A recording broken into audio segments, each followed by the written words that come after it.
Hi there, I hope you're doing well. As you can see, I'm in the studio again, and what I want to do today is get started on a couple of paintings. I have a couple of new canvases in this pack here, which I bought weeks and weeks ago and haven't had a chance to get them going, but I've got some time and I want to crack on with them.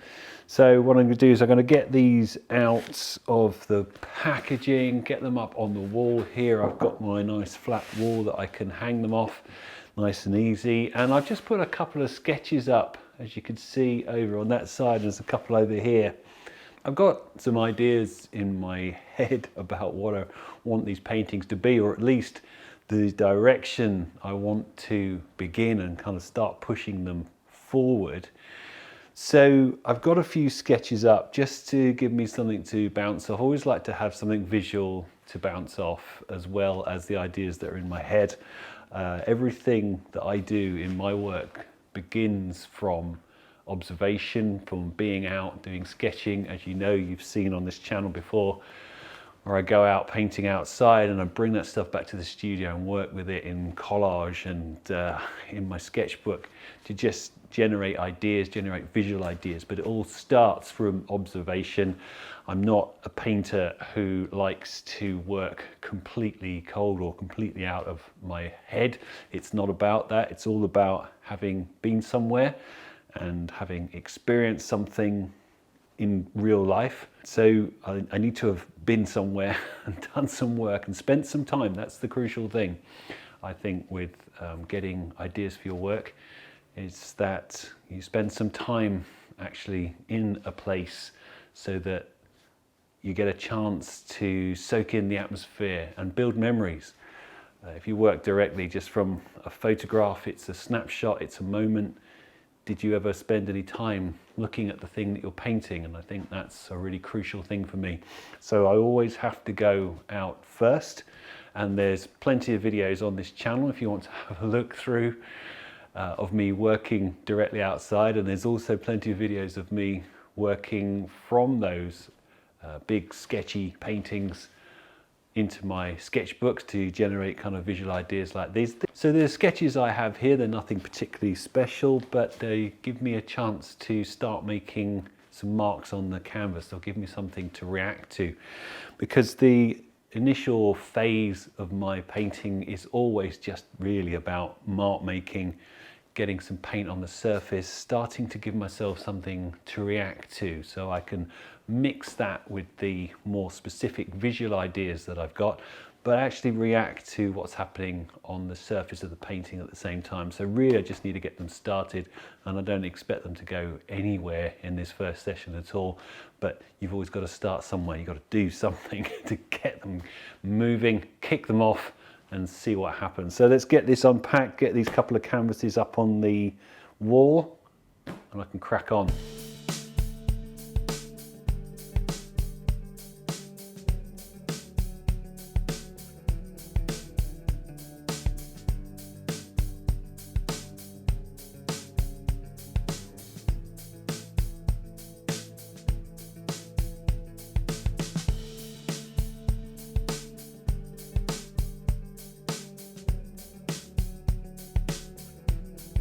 So these are 100 by 100 centimeters, so a meter square, and I find that's a really good size. I've done countless paintings in this format over the years, and I find that it's a really good size. It's a big painting, you know, it's a decent sized painting. It's big enough that it fills your field of view when you're standing in front of it at about maybe, you know, a couple of meters distance, and it's just kind of like a normal sort of viewing distance. It sort of fills your field of view, which I think is quite important for a big painting. But they're not so big that they're difficult to get on with, and from a practical level they're not difficult to move around. I've got some big paintings that I've done which are so large that they're ungainly and difficult. You need someone else to help you move them around in the studio or transport them. So it's just a good size. It's a really nice, comfortable size to work on. It's big enough, but it's not too big. It's that kind of Goldilocks size, I suppose. So yeah, and I'm going to work on both of them at the same time. You know, you've probably seen other videos of mine where I'm working in a series. I always like to have more than one painting on the go at a time because I can carry ideas across from one to the next, and each painting isn't so precious that way, which is why I like to do that. You've always got more than one thing that you're working on, so you can try something out on one. If you like it, you can leave it for a bit, let it sort of ruminate for a while in your mind to see if it's something you want to continue with while you're working on the other one. So it's a really good thing to do, and I do that with all my paintings. I do them with my smaller paintings and the big ones as well. So yeah, I think what I'll do is I might just chuck some paint around. Don't forget, my next online workshop is coming up soon, and it's all about painting on a bigger scale. In fact, it's called Paint It Big. So it's about how to take your smaller work, your sketches, how to start thinking about those and translating them into a larger scale pieces of work.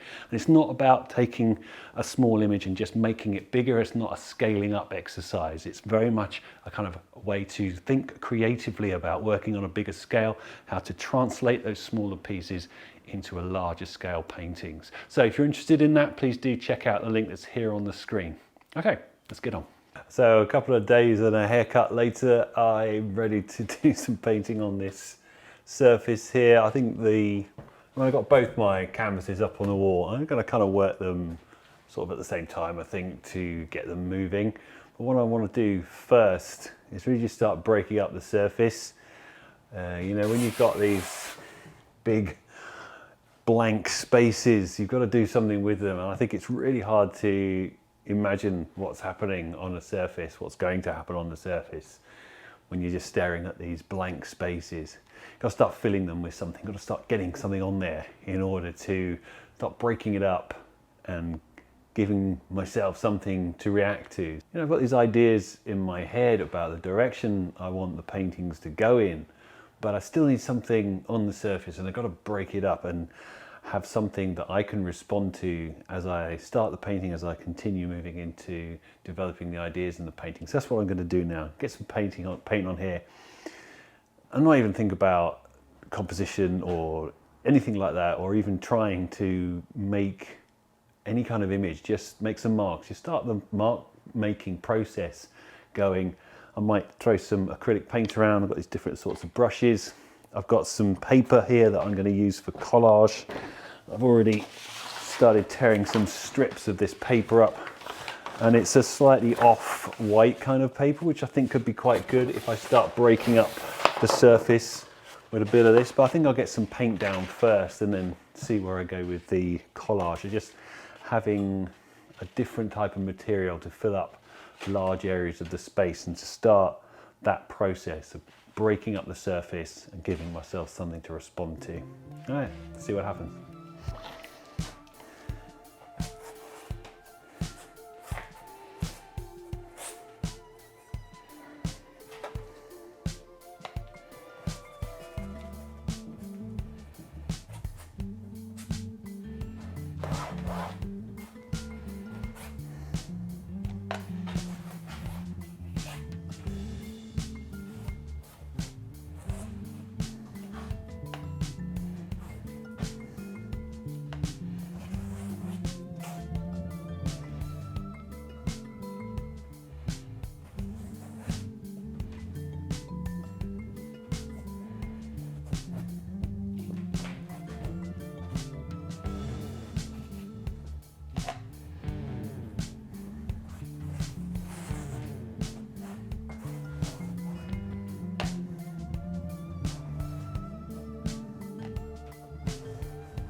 So as you can see, I don't like to muck about when I get a painting started.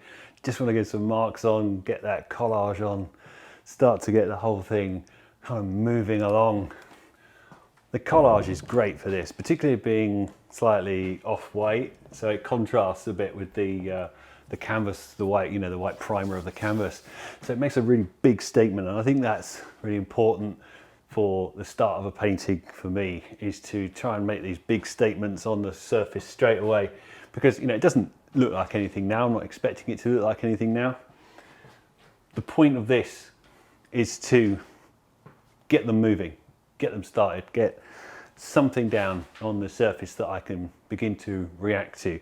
So it's a bit wet and soggy and covered in glue and paint at the moment, so give it a few minutes to dry off, and then I'll maybe start thinking about putting another layer. I think what I'd probably do is start working into some of these spaces with some lighter paint and see what happens with that. Maybe get some more extra drawing marks in there, just get the whole thing whizzing along. But it's not meant to look like anything, and that's fine at this stage.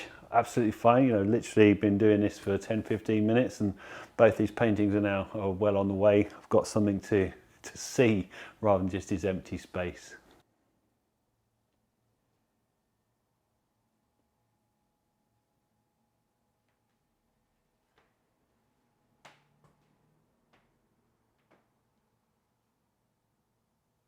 So I hope you enjoyed watching me chuck a bit of paint around there, getting a bit of collage down. It's got them moving, so I'm quite excited about that. It'd be great to see you on the workshop. Check out the details here on the screen, and I'll see you soon.